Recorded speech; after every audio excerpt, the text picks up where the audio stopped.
At Rapian bumilib ng gusto kay St. Luke. So tara.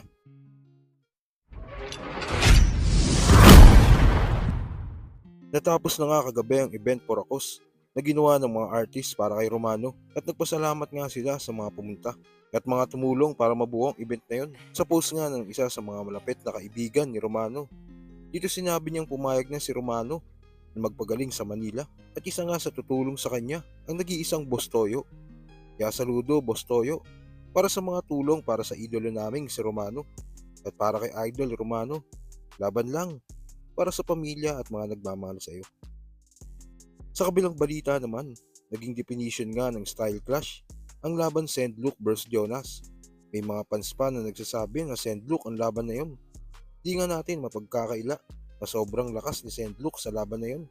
Kahit nga sa reaction video ni Rapian, ay grabe ang mga reaction niya sa linya ni St. Luke. Bigat na iniisip, material ko pag humulog siya hustong mananatili. Pag hinawakan mo lapis ko, mababali mga buto mo sa daliri.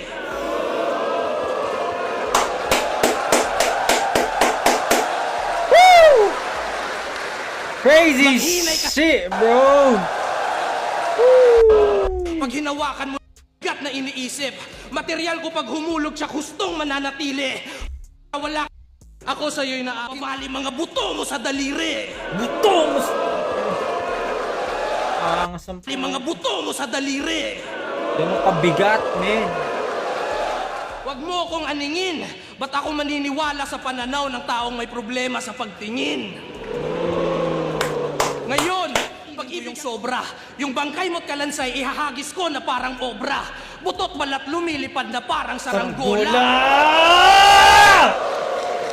Linyang paradox, parang sa yung bangkay mo't kalansay, ihahagis ko na parang obra. Butot balat lumilipad na parang saranggola.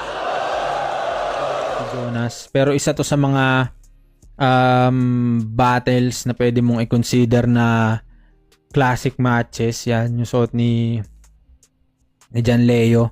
Pwede mo siyang papanood sa mga magulang mo, sa mga pinsan mo, ganun.